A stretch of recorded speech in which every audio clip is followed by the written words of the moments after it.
Why is it that the simplest, most obvious solution is often the hardest thing to think of? I was reminded of this today as I literally had a light bulb moment thinking of a solution that it's literally taken me 2 months to think of. Something so simple as, how do I get a username that's connected to an email to open up? Was pounding my head against the wall, not actually, because that would be really extreme, but I was stumped by this. I'm like, I'm going to have to call customer service. I'm going to have to go to their help desk. And literally I'm like, well, just change the email on the one that you want, and then it opens it up, ding dong. But I wanted to dig deeper on this of where does this come from and what can we do to resolve it? I can't be the only one that's thinking this. So what is the reason for this trouble of accessing this obvious stuff? I was really intrigued by this, and I wanted to dig deeper, because we can beat ourselves up for not being able to access it, or we can actually work with it. So there are some cognitive biases and mental processes that are actually blocking us from this. And the first one is called functional fixedness. Functional fixedness, and this is the tendency to see objects and concepts only in the way they are traditionally used or intended. And it limits our ability to think of alternative uses or solutions that might be more straightforward or effective. So I think of like being stumped with something around the house, like what tool can you use that's not super obvious but similar? And when we can think of the tool as adaptable, as flexible, we start to think of the elements that we need from it. So if we don't have a flathead screwdriver, I've used like a penny before if the bolt was big enough, the opening was.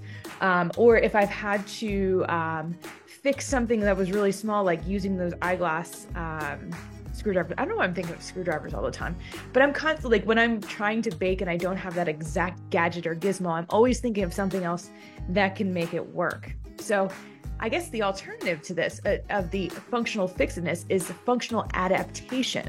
So how do we allow elements of the tool or the situation to wiggle to find solutions?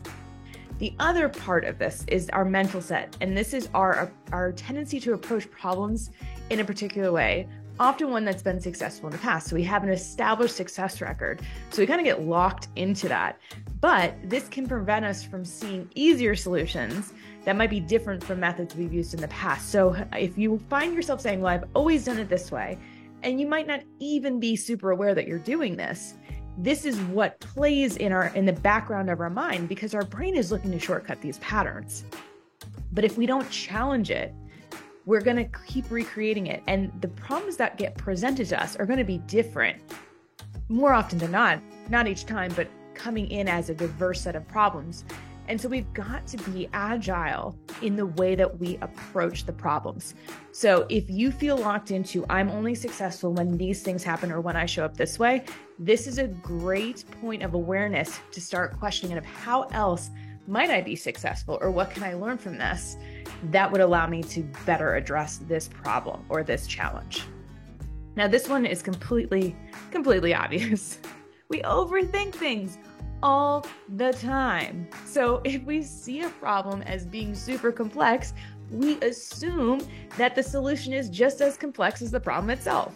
But this can lead to us overlooking simple solutions in favor of more complicated ones, which is what I was doing in my example that I shared about the email and the logins. I was thinking, oh my God, I have to go through 14 different steps. And I solved it in about 5 seconds. I had to laugh because I'm like, of course, I overthought the solution because I assumed that it was going to be much more complicated than it was. So think about things that you may be inadvertently overcomplicating that has a much simpler solution. And the way you can do that is by breaking down the elements of the challenge to simplify it. And maybe it looks like multiple steps, or maybe it's an overall simpler solution. Now, number 4 here, we're talking about confirmation bias. And confirmation bias is about favoring information or solutions that confirm our pre-existing beliefs or hypothesis. So if we believe a solution should be complex, we might ignore simpler solutions because they don't align with our expectations. And whenever I've gotten into arguments with people, or let's just say disagreements or friction of thoughts, it's usually because that person has a confirmation bias, or I have a confirmation bias, that this is the way that it has to be because this is my set of belief systems or hypotheses, that the set of conditions or contexts that I'm applying to it. So the way that we shift out of this is by managing our expectations, by challenging our assumptions. So when we come in, we have to say, what am I assuming to be true that I don't actually know?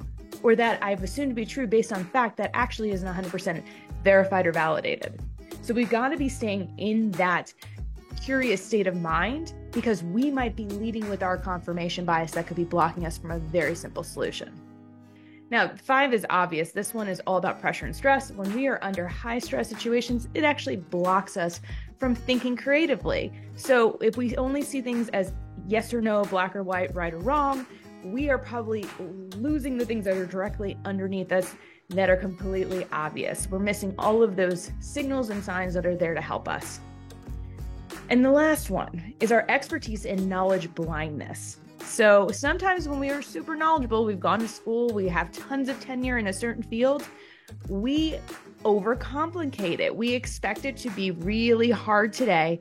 And this is because we have a higher level of depth of knowledge. So we overcomplicate things because we assume knowledge equals complicated expertise, all that stuff. And so it doesn't necessarily set us up for looking for a straightforward solution that someone who maybe doesn't have as much experience could come up with. So this is where we need to check our ego at the door and be open for fresh perspectives that might come in from people who have less experience from us. So will this solve the world's problems and allow us to think of really clean and easy and simple solutions? Probably not. But I hope that by breaking it down of these 6 different reasons for why we're missing the obvious will enlighten us and make us more aware of how we can start shifting things, being more curious, checking our ego at the door, staying agile and flexible will help us to see all those options, and you won't waste a month or 2 like I did trying to come up with a very simple solution. So I hope this was helpful. Y'all keep being awesome.